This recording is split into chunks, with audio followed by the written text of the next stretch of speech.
Programa Entre Nós traz hoje aqui para você, mulheres em especial, mas também para você, marido, que ama, que cuida, que zela das mulheres e quer o bem das mulheres. Dr. Rubens Pereira, ele que é mastologista, oncologista, e vim falar um pouco sobre o tema câncer de mama, câncer de útero, coisa que nós mulheres passamos, corremos riscos e queremos deixar bastante você bem informada. Seja bem-vindo, Dr. Rubens. Ok, eu agradeço. Agradeço a oportunidade para passar boas informações. Nós precisamos, né? E hoje, eu até quero começar minha pergunta com o senhor. É verdade que o câncer, hoje, é a quarta causa de morte das mulheres no Brasil? O câncer de colo uterino, porque o colo de mama é um dos primeiros. Nós temos hoje, no Brasil, através do INCA, né, as estimativas, é que ocorram mais de 17 mil casos novos e mais de 6 mil óbitos entre essas mulheres por câncer de colo uterino. E o câncer de mama fica em qual situação? É a primeira causa de morte por câncer na mulher. Ou seja, as mulheres têm o primeiro e o quarto item de câncer, um de colo de útero e mama. O que eleva tanto esse número, então, em nós mulheres? O câncer, ele é um tumor que surge, né? Alguns, como o câncer de mama, tem a questão hereditária, mas também a alteração do meio ambiente. E com os fatores pessoais e fatores de risco envolvidos. Por exemplo, câncer de mama, ele acomete muito mulheres que não amamentaram, mulheres que tiveram pouco filho. E quando a gente olha o câncer de colo uterino, é o contrário. Já é aquela mulher que teve vários filhos, que menstruou muito cedo, que teve a sexarca muito cedo, ela começou a atividade sexual dela ainda muito precoce e teve uma gestação também muito precoce. Múltiplos parceiros, higiene íntima inadequada. A gente olha assim que existe um paralelo, por exemplo, entre o nível socioeconômico da paciente que tem um câncer de mama e um contraste com aquela que tem o câncer de colo uterino, que acomete uma população do nível socioeconômico mais baixo, o câncer de colo uterino. Disso. Então, os fatores de risco, quando a gente olha, por exemplo, os cuidados com a saúde íntima, a mulher que tem uma condição socioeconômica melhor, ela é mais cuidadosa. Uhum. A mulher com a condição socioeconômica um pouco melhor, normalmente ela tem poucos filhos, o início de atividade sexual dela é um pouco mais tardio, quando a gente faz essa comparação. Então, o câncer de colo uterino, ele é quase que uma DST, uma doença sexualmente transmissível, porque 70% dos casos, eles estão ligados à infecção do HPV, que é um vírus sexualmente transmissível, altamente contagioso. Então, além dessa infecção viral, tem a questão da falta do uso de preservativo, né, de múltiplos parceiros sexuais, ou a mulher que tem um parceiro que tem múltiplas parceiras. Então, a questão da acessibilidade a um exame do Papa Nicolau para fazer preventivo. Isso tudo deixa muito a desejar numa condição econômica um pouco inferior, né, quando a gente compara com a mulher que tem uma condição melhor. O fator de idade, começar a usar hormônios e alimentação, também estão inclusos nisso? Incluso mais para o câncer de mama. Quando a gente olha câncer de mama, o câncer de mama ele não tem um fator causal único. Uhum. Né? Quando a gente pensa, por exemplo, no câncer de pele, que a gente vê como um fator a irradiação solar, ou quando a gente vê, por exemplo, o câncer de pulmão, que está muito ligado ao tabagismo, o câncer de colo uterino, que a gente estava falando, muito ligado ao HPV, o câncer de mama ele é multifatorial. Então envolve, por exemplo, obesidade, envolve nuliparidade, ou seja, a mulher que não teve filho, não amamentou, envolve obesidade, etilismo, são fatores, não é um fator causal único. Tudo que faz aumentar, por exemplo, o número de ciclos menstruais pode também fazer como fator causal para o câncer de colo uterino. Então, aquele momento, por exemplo, a mulher que ela amamenta, naquele período que ela está amamentando, ela não tem ciclo menstrual. Uhum. A mulher que está gestante, naquele período da gestação, ela também não tem ciclo menstrual. Então, está muito ligada ao número de ciclo menstrual. Então, se você não amamenta e não tem filho, não fica gestante, você tem número de ciclos menstruais a mais. Ou seja, o estímulo hormonal do ciclo menstrual na mama é maior. Aí, aliado a isso, a gente tem a obesidade. A obesidade está ligada a vários tipos de câncer. Câncer de próstata no homem, o câncer coloretal, o câncer de pâncreas. E um outro fator também é etilismo. A gente sabe que o etilismo também está ligado a alguns tipos de câncer, entre eles também o câncer de mama. E o tabagismo, por exemplo, está ligado ao câncer de colo uterino. Então, os fatores de colo uterino, quando a gente coloca que a mulher é a quarta causa de óbito na mulher, a gente chama a atenção, a gente tem que chamar a atenção para os fatores que provocam isso. Então, a gente vê, por exemplo, a sexualidade. É praticamente uma DST, o câncer de colo uterino, porque 70% desses cânceres de colo uterino estão ligados ao HPV, que principalmente, sexualmente. Principalmente o tipo 16 e 18, que ele é de transmissão sexual e é altamente contagioso. Então, se eu tenho hoje uma vacina contra o HPV, eu vou diminuir um fator que causa o câncer de colo uterino. E que é o maior fator. Se eu indico o uso de preservativo, eu estou colocando uma barreira contra a infecção do HPV. Tá certo? Se eu utilizo o Papa Nicolau, que é o exame preventivo anual, eu vou detectar aquelas lesões precursoras, que elas iniciariam câncer lá atrás, então eu atuaria bem antes. Que poderia atuar e evitar. O tratamento das lesões precursoras. Então, o que o senhor está me falando, nós estamos o quê? Desinformadas ou sem ação de cuidados pessoais? Eu vejo como uma mistura de várias causas. Porque tem coisa que o senhor está falando aqui, que, por exemplo, eu me considero uma mulher bem informada. E tem coisas que o senhor falou aqui que eu nunca tinha sido tão esclarecida como estou sendo agora. Estou falando isso aqui porque o meu público está me assistindo e eu quero que ele se interage com a gente de uma informação muito rica, que é essa que o senhor está nos dando, tão detalhada. E eu nunca ouvi isso, por exemplo, nem das médicas, que a maioria das médicas que eu vou, não me colocou tão bem informada como eu estou sendo hoje.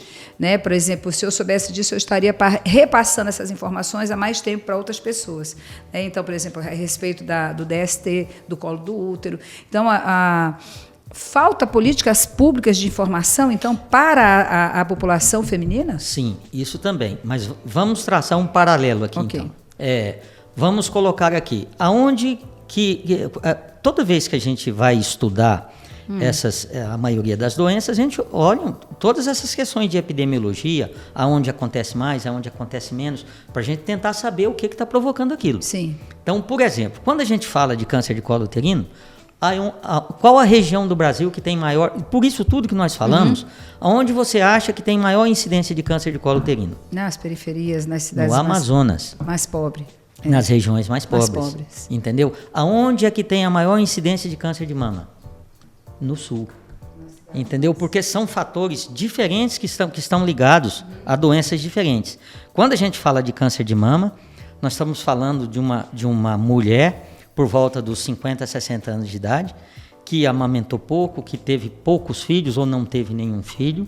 É uma pessoa que tem acesso a uma questão alimentar maior, normalmente são pessoas obesas, que consomem bebida alcoólica com mais frequência, que tem um nível socioeconômico maior. E quando a gente vai traçar isso para o lado do câncer de colo uterino, a gente olha em regiões mais pobres.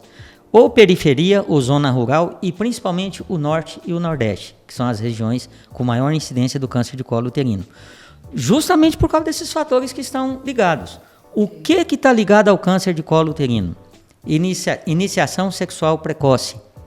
Falta de uma qualidade ou de orientação de higiene íntima. Tabagismo, infecção pelo HPV e não ter acesso ao exame periódico.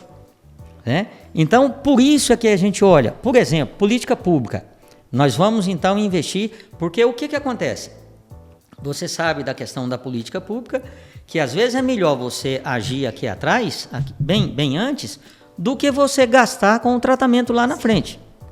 Então, às vezes, sai mais barato, faz mais barato você investir nas políticas públicas, por exemplo, em condições preventivas, do que depois no tratamento lá na frente. Então, a vacina do HPV, por exemplo, tem uma vacina que cobre os 4 principais tipos de HPV. Existem mais de 100 tipos de HPV, Mas 13 tipos deles que são o que a gente chama de oncogênicos, que são causadores de lesões que podem evoluir para o câncer.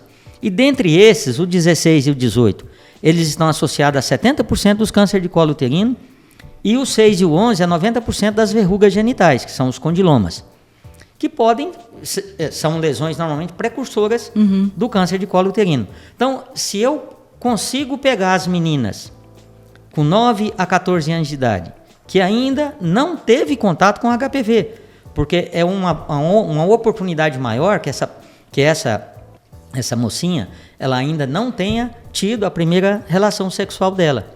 Consequentemente, ela não vai ter ainda o contato com o HPV. E aonde a pega da vacina também, devido ao sistema imune, ele está bem aguçado nesse período, a pega da vacina é maior. Essa vacina já existe na rede pública? A vacina existe na rede pública, ela é uma vacina gratuita, tem cobertura pelo Ministério da Saúde. A gente coloca como 3 doses, né, ao 0, 2 meses e 6 meses. Normalmente são aplicadas 3 doses. E ela cobre esses quatro tipos de HPV, esses principais. É por isso, assim, a orientação é porque a vacina, ela não vai destruir o vírus. Mas uma vez vacinado, se ela nunca entrou em contato com o vírus, o sistema imune é capaz de eliminar a infecção pelo vírus. A partir dessa idade, o Ministério da Saúde não dá mais gratuitamente a vacina. Mas depois dos 14. Nada impede, por exemplo, que uma mulher de 26 anos de idade, que já foi infectada pelo HPV, ela colheu um Papa Nicolau lá uma vez num preventivo dela e constatou que ela é portadora do HPV. Ela pode ir no sistema particular e tomar a vacina. Não vai impedir que ela contamine, porque ela já está contaminada, mas vai fortalecer o sistema imunológico dela para proteger a progressão das lesões. Então isso também é importante. Hoje, existe a cura para esses cânceres? Ou só a prevenção, só quando você detecta antes?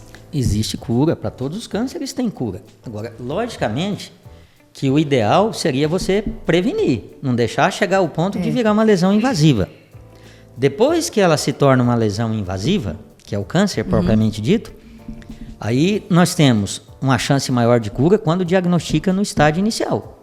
Quando você faz um diagnóstico, a lesão ainda no comecinho, a facilidade de cura é muito maior.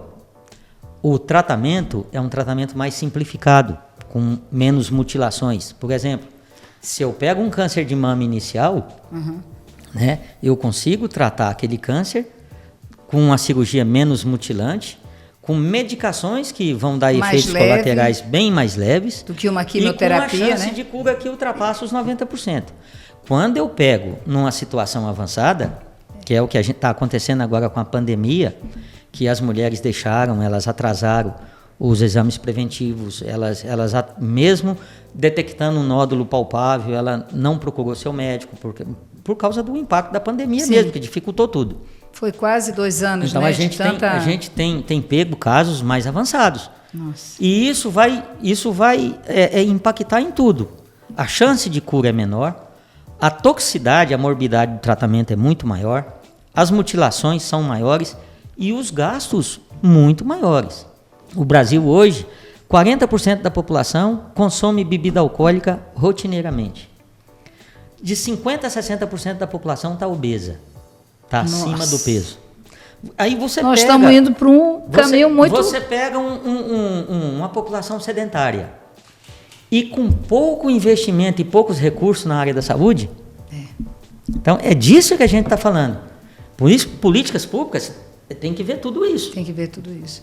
E é interessante ver isso, porque o que acontece? Às vezes é melhor eu investir lá atrás do que eu corrigir aqui na frente, vai sair mais caro. A grana lá no tratamento. E sai mais caro. Sai mais caro. Sai mais caro para o governo, né, para os cofres públicos. Essas informações, elas são importantes em cima disso tudo. Excelente informação, né? Aprendi muito agora, né? Ouvi bastante.